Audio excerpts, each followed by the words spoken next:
La paix et la grâce de Dieu soient avec vous. Amen. Dieu béni. Amen. Christ, mis en croix, puissance de Dieu et sagesse de Dieu pour ceux qui sont appelés tant juifs que grecs. 1 Corinthiens chapitre 1er du verset 23 jusqu'au verset 24.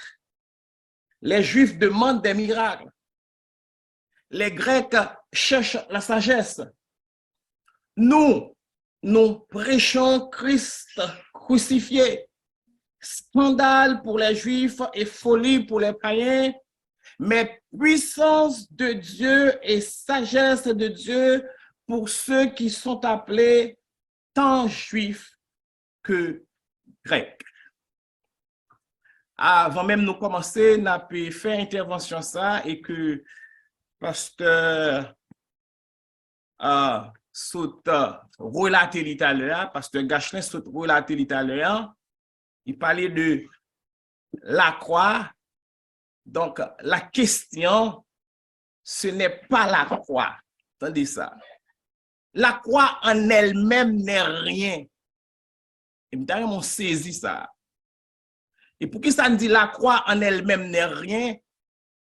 Parce que si la croix en elle-même est quelque chose, donc la croix des brigands aussi, c'est quelque chose.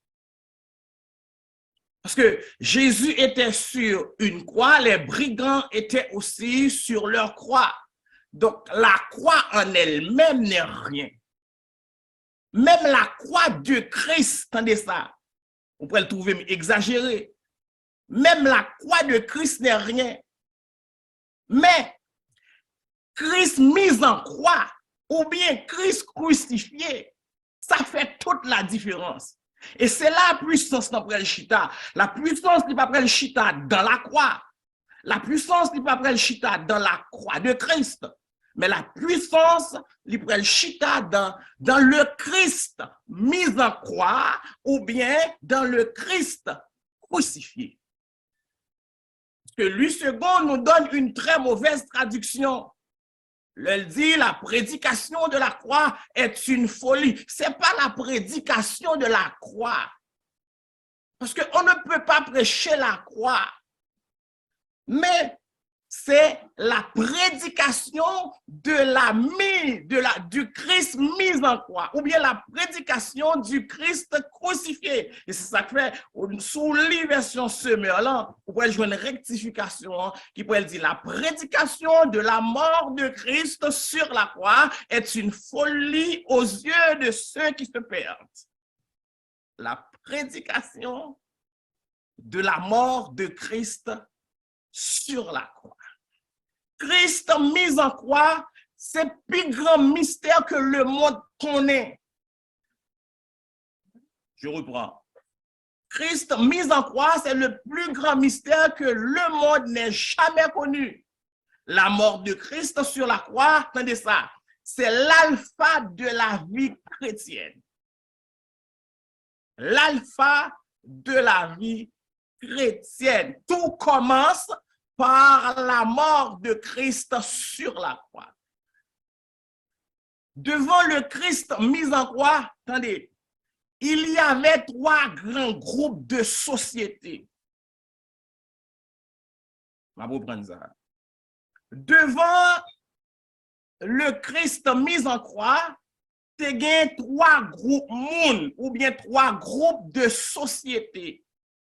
Tu as d'abord les Juifs, c'est-à-dire les Hébreux. Et si nous dit les Juifs, si nous dit les Hébreux, donc nous sommes capables de dire la religion était présente devant le Christ mis en croix. Les religieux étaient présents devant le Christ mis en croix. Et pour eux, Christ mis en croix, c'est un scandale. Et c'est ça nous se trouve avec pasteur Papoulout. Dans ce groupe, qui ça nous joint? Nous joignons les rabbins. Dans ce groupe, on retrouve les scribes. Dans ce groupe, on retrouve les pharisiens et tout monsieur Sayo est devant Christ sur la croix. Et mais ça yo dit. Mais ça yo dit qui fait que yo considère la mise en croix est un scandale. Yo dit Jésus son menteur. Yo dit Jésus c'est un séducteur. Yo dit Jésus c'est un trompeur. Yo dit Jésus c'est un faux messie. Jean chapitre 8 le verset 48. Nous pas guettant et prendre texte ensemble avec vous. Donc mais ça yo dit qui fait pour yo la mise en croix de Christ c'est un scandale. Et à remarquer, yo même qui campait devant la mise en croix de Christ, yo pas comprendre ça passé. Ils n'ont pas compris ce qui s'est passé à la mise en croix de Jésus. Ça, c'est le premier groupe de société. Le deuxième groupe de société, c'était les Grecs, c'est-à-dire le monde intellectuel, le monde scientifique, c'est-à-dire les philosophes, le monde philosophique, et je dirais davantage le monde ésotérique. Parce que ces derniers temps, c'est un mot utilisé souvent dans le monde mystique quand on parle de monde ésotérique. Pour eux, Christ est en croix, est mis en croix. Christ mis en croix, c'est une folie. Ça veut dire. Ça veut dire son défaite. Nom ça, nous pensons qui intellectuel, qui qu'on fait miracle, nom ça qui qu'on dévoile pensées qui n'a que monde, voilà nom ça, lui monte la croix et pour lui c'est une défaite. Non plus, ils n'ont rien compris. Le troisième groupe de société devant Christ mis en croix, parce qu'ils sont devant Christ sur la croix, c'est les Romains. Et quand nous parlons de Romains, on voit les concurrents, on voit les démocrates, on voit les latins, on voit les colonisateurs. Ils ont dit que cet homme est un rebelle. C'est pourquoi il faut le crucifier. Donc les religieux, les Grecs, les Romains n'ont rien compris de ce qui s'était passé à la mise en croix de Jésus. Donc, en dans trois groupes, en dans trois groupes de société, ça, devant Christ mis en croix, ou bien devant Christ sur la croix, on retrouve, premièrement, Simon de Cyrène. Un homme revenu des champs, fatigué et forcé à porter la croix de Jésus, selon Luc 23, le verset 26. Parmi trois groupes, ça, non seulement nous retrouvons Simon de Cyrène devant Christ sur la croix, on retrouve les femmes, selon Luc 23, versets 27 à 28, qui regardaient Jésus et qui pleuraient, nous dit le texte, en frappant la poitrine, se mortifiant, se lamentant face à la souffrance de Jésus. Il y avait entre autres les magistrats. Selon Luc 23, le verset 35, et les magistrats, nous dit le texte, se moquaient de lui, tandis qu'il était sur la croix. Et non seulement les magistrats, on retrouvait également les soldats qui fait même bagaille avec magistrats, qui mettaient ensemble avec magistrats, non seulement pour moquer Christ qui se trouve sur la croix, mais ils prennent vêtement et puis ils déchirent pour faire un tirage au sort. Les soldats faisant de même. Il n'y avait pas seulement Simon de Cyrène dans le groupe, dans ces trois groupes, les femmes, les magistrats, les soldats, mais il y avait également les malfaiteurs ou les brigands, selon Luc chapitre 23, le verset 39, devant Christ mis en croix. Il y avait également la mère de Jésus et le disciple que Jésus aimait, selon Jean chapitre 19, versets 25 à 27. Et pour les disciples, c'était la défaite de Jésus. Parce qu'il espérait de grandes choses. Il espérait que le royaume de Dieu s'établisse. Et puis, voilà, c'était la crucifixion. C'était la défaite de Jésus. C'est pourquoi ils ont tous fui. Pierre l'a renié. D'ailleurs, quand Jésus disait qu'il allait être mis à la croix, Pierre disait, cela ne t'arrivera pas. Et aucun des 11 disciples ne savait pourquoi Jésus était en train de mourir sur la croix. Je vais reprendre ça. Aucun des 11 disciples ne savait pourquoi Jésus était en train de mourir à la croix. Personne n'a compris cette mort à la croix. Personne. Cependant, tu as un homme qui n'a pas contre Jésus physiquement. Un homme qui pas jamais croisé avec Jésus physiquement, qui pas jamais Jésus physiquement, mais qui a compris, qui avait compris ce qu'est l'œuvre de Christ à la croix. Il a compris l'œuvre de Christ à la croix par la révélation. Il a compris la réalité du Christ crucifié, bien que pas de monde qui te connaît, qui te comprend, mais lui, par la révélation, il avait compris. Et voilà pourquoi il a déclaré, les Juifs demandent des miracles, les Grecs cherchent la sagesse. Nous prêchons Christ crucifié, pas la croix, mais Christ sur la croix, Christ mis en croix, Christ crucifié, c'est-à-dire la mort de Christ sur la croix, cette mort honteuse de Christ qui c'est un scandale pour Juifs, qui c'est une folie pour païens, mais qui c'est puissance et sagesse, bon Dieu, pour monde qui appelait tant Juifs que Grecs. Et la question qu'on se pose ce soir, en quoi la mort de Christ sur la croix est-elle puissance de Dieu? Parce que nous pas bien ouais sagesse de Dieu. En quoi la mort de Christ, sur la croix est-elle puissance de Dieu?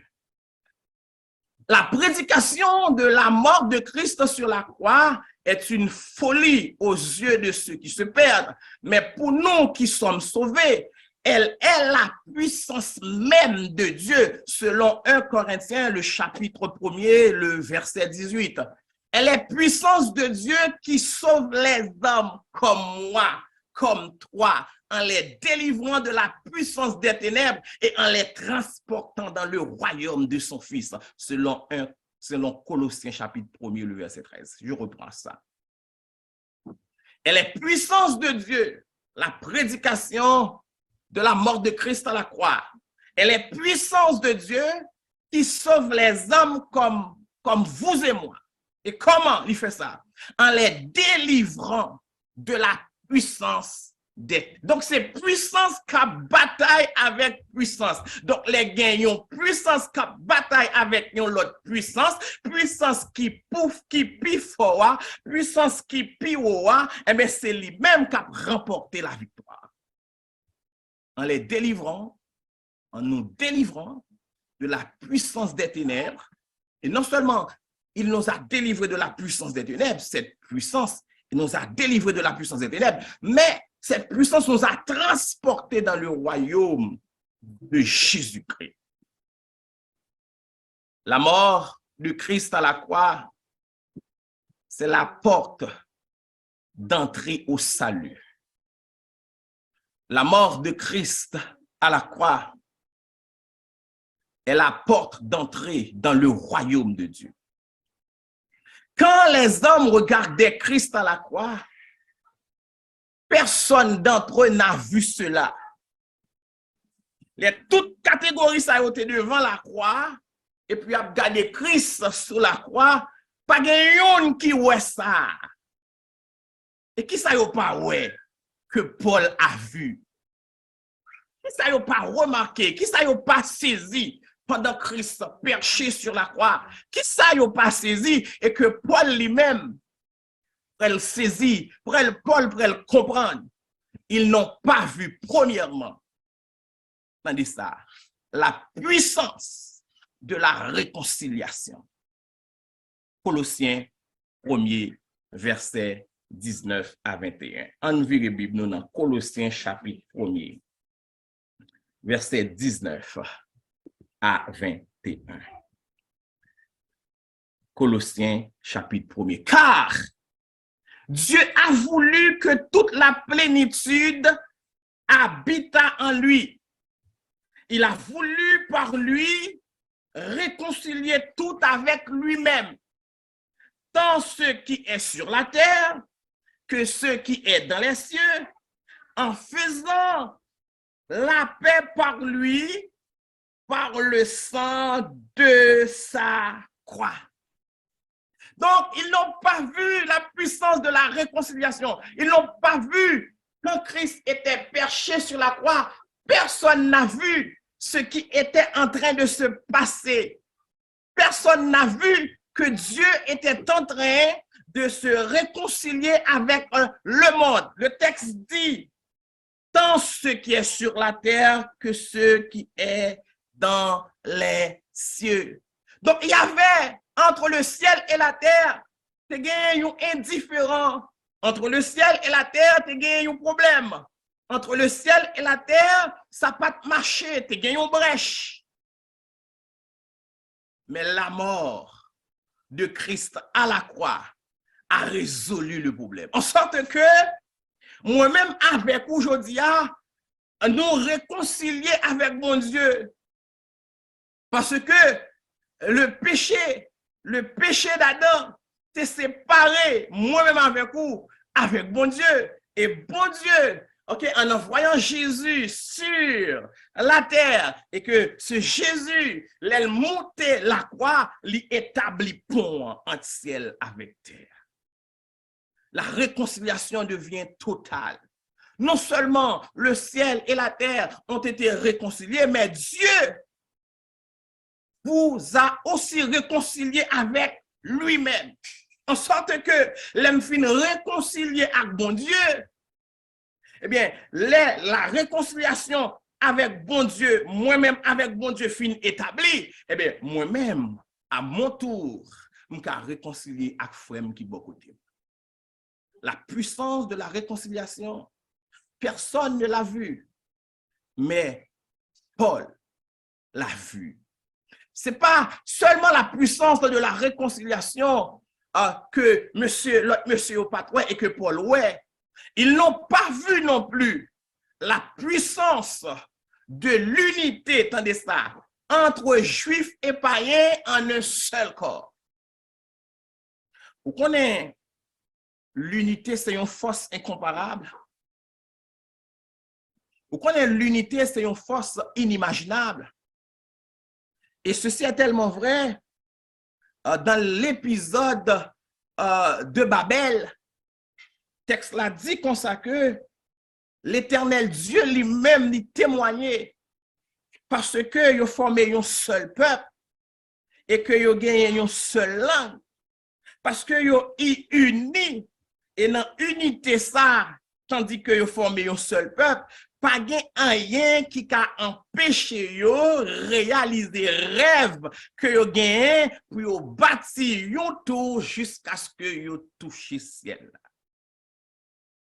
La puissance de l'unité. Donc, Pierre Patouel, les 11 Patouel, les 3 groupes devant la mise en croix de Jésus, yo pas ouais puissance ça, mais Paul l'a vu. Paul l'a vu et l'a déclaré dans Éphésiens le chapitre 2. En allant Éphésiens chapitre 2, à partir du verset 11. Éphésiens chapitre 2. C'est pourquoi vous autrefois païens dans la chair, appelés incirconcis par ce qu'on appelle circoncis et qui le sont en la chair par la main de l'homme. Souvenez-vous que vous étiez en ce temps-là sans Christ, privés du droit de cité en Israël, étrangers aux alliances de la promesse, sans espérance et sans Dieu dans le monde. Mais maintenant, en Jésus-Christ, vous qui étiez jadis éloignés, vous avez été rapprochés par le sang du Christ. Il est notre Père, lui qui des deux n'en a fait qu'un et a renversé le mur de séparation, l'inimitié, ayant anéanti par sa chair la loi des ordonnances dans ses prescriptions, afin de créer en lui-même, avec les deux, un seul homme nouveau, en établissant la paix, et de les réconcilier l'un et l'autre en un seul corps avec Dieu par la croix, en détruisant par elle l'inimitié. Il est venu annoncer la paix à vous qui étaient loin et la paix à ceux qui étaient près, car par lui, nous avons les uns et les autres accès auprès du Père dans un même. Voilà la puissance de la mise en croix de Jésus. Paul l'a vu. Il a vu la puissance de l'unité entre juifs et païens dans un seul corps pour former l'Église. Et Jean chapitre 11, le verset 52. Le texte va dire, Jean chapitre 11, le verset 52. Le texte va dire, et ce n'est pas pour la nation seulement. Si nous appelons verset 51, il dit, or, il ne dit pas cela de lui-même, mais étant souverain sacrificateur cette année-là, il prophétisa que Jésus devait mourir pour la nation. Et le texte après continue pour dire, et ce n'était pas pour la nation seulement, mais c'était aussi afin de réunir en un seul corps les enfants de Dieu dispersés, les nous dispersés, les nous divisés, eh bien, nous pas qu'à puissants, mais les nous réunis ensemble, et puis nous rentrer dans l'unité du corps de Christ, et voilà la puissance qui se manifeste. Ils n'ont pas vu. Les hommes qui regardaient Christ à la croix, ils n'ont pas vu cela. Ils n'ont pas vu ce que Paul a vu. Ils n'ont pas vu, premièrement, la puissance de la réconciliation. Parce que leur réconcilier avec bon Dieu, leur réconcilier avec prochain ou, eh bien, ou vin puissant. Ils n'ont pas vu la puissance de l'unité. Parce que les gains division, nous faibles. Mais les gains unité, nous assez forts, nous assez puissants pour nous terrasser ennemis. Ils n'ont pas vu également, troisièmement, la puissance de la justification. Romains chapitre 3, le verset 23 à verset 26. Romains chapitre 3, du verset 23 jusqu'au verset 26, tendez ça. Car tous ont péché et sont privés de la gloire de Dieu, et ils sont gratuitement justifiés par sa grâce, par le moyen de la rédemption qui est en Jésus-Christ. C'est lui que Dieu a destiné par son sang à être pour ceux qui croiraient victime propitiatoire afin de montrer sa justice, parce qu'il avait laissé impunis les péchés commis auparavant au temps de sa patience, afin, dis-je, de montrer sa justice dans le temps présent, de manière à être juste, tout en justifiant celui qui a la foi en Jésus. La puissance de la justification. Ils n'ont pas vu le changement de position de la condamnation à la justification, parce que par le péché d'Adam, on était des condamnés. Mais la mise en croix de Jésus nous a justifiés. On n'est plus coupable. On est déclaré juste en Jésus-Christ. Tenez ça, la condamnation est rayée. La condamnation est effacée. La condamnation est éliminée. En sorte que Romains chapitre 8, verset 1er, va dire, il n'y a donc maintenant aucune condamnation pour ceux qui sont en Jésus-Christ. La puissance de la justification. Et en dernier lieu, ils n'ont pas vu cela non plus. Qu'est-ce qu'ils n'ont pas vu? Que Paul a vu. Ils n'ont pas vu, quatrièmement, la puissance de la libération par la mort du vieil homme. Ils n'ont pas vu la puissance de la libération par la mort du vieil homme. Romains chapitre 6, verset 6 à verset 7. Romains chapitre 6.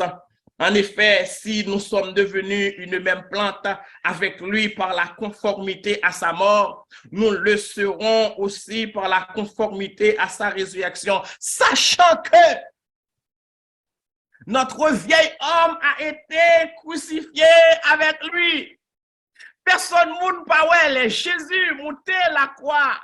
Et que Jésus, mourant sur la croix, pas de monde qui ouais, que moi-même, que ou-même, que tout le monde qui sont appelés et que leur vieil homme était aussi sur la croix mourant.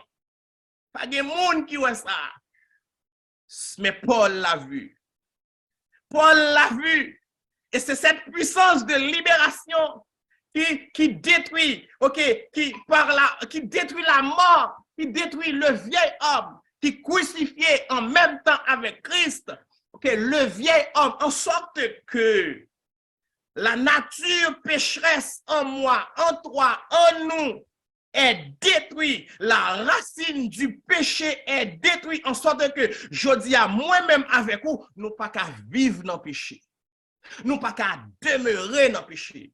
Parce que la nature pécheresse, le vieil homme a été détruit à la croix par cette puissance de libération que Jésus-Christ dégageait pendant sous la croix. Ils n'ont pas vu que le vieil homme a été crucifié. Ils n'ont pas vu que le corps du péché a été détruit. Ils n'ont pas vu que la racine du péché qui était dans moi, qui était dans vous, ils n'ont pas vu racine péché ça, les crucifié avec Christ, en sorte que ça pas voulait dire pas qu'à pécher. Mais l'aime péché, c'est un comme t'as dit, moi, c'est, puis touché dans la bois, mais m'a fait toute manœuvre pour me secouer pied pour la bois sortir, pour la bois pas arrêter, parce que pas qu'à arrêter, pas qu'à demeurer dans le péché, hein, parce que la puissance, cette puissance de Dieu m'a libéré de ce vieil homme, de cette nature pécheresse, de la racine du péché. 4 grandes puissances manifestées à la croix. 4 grandes puissances qui dégageaient à la croix. 4 grandes puissances qui fait jodi à moi-même ensemble avec vous. Nous avons raison, nous avons campé dans le figu ennemi. Et puis, pour nous dire non, il n'est pas capable de faire nous rien encore. 4 grandes puissances. Nous prêchons Christ crucifié, scandale pour les Juifs, folie pour les païens, mais puissance de Dieu pour ceux qui sont appelés. Appelé ici vient du grec kletos. Attendez ça. Kletos qui signifie ceux qui sont appelés, ce sont ceux qui sont invités à obtenir le salut dans le royaume à travers Christ. On va comprendre ça. Le mot appelé signifie, c'est le mot grec kletos, qui signifie ceux qui sont invités à obtenir le salut éternel dans le royaume à travers Christ.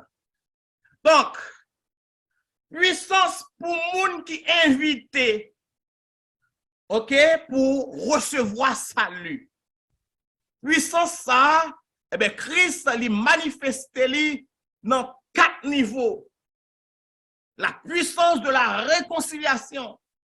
Donc, c'est une puissance, ok, qui réconcilie moi-même, qui invitait à salut éternel dans le royaume Christ. Eh bien, puissance ça, invité pour me réconcilier avec mon Dieu. Parce que si je ne pas réconcilier avec mon Dieu, causer salut, c'est garder moi moun sauvé, mais moi pas sauvé. Le salut passe par la réconciliation avec Dieu, la puissance de la réconciliation. Deuxièmement, la puissance de l'unité. Donc, pour moun qui invité à obtenir salut dans le royaume Christ, eh bien, ou pas capable de rentrer dans l'unité qui est le corps de Christ, en sorte que ce soit juif, que ce soit païen, que ce soit nous-mêmes qui formons le corps Christ, il faut que nous fassions seul. Parce que sans unité, ça, moi-même avec vous, nous ne pouvons pas faire partie du corps de Christ. Et si nous ne pas fait partie du corps de Christ, eh bien, causer salut éternel dans le royaume à travers Jésus-Christ, oubliez ça. La puissance de l'unité entre juifs et païens en un seul corps. Troisième élément, c'est la puissance de la justification. Parce que si puissance bon Dieu ça, moi-même qui appelé, moi-même qui invité, ok, à obtenir le salut éternel, si que me pas justifié, en sorte que j'étais une personne condamnée et puis moi resté en dans condamnation sans jamais trouver la justification, pas gain moyen salut pour moi, pas gain moyen royaume Christ pour moi. Donc, c'est ce que Christ a fait. Il a déployé cette puissance, la puissance de la justification, en sorte que je dis à moi-même, ensemble avec vous, nous qu'a dit, Christ nous a justifiés. Et maintenant, il n'y a aucune condamnation parce que je suis en Jésus-Christ.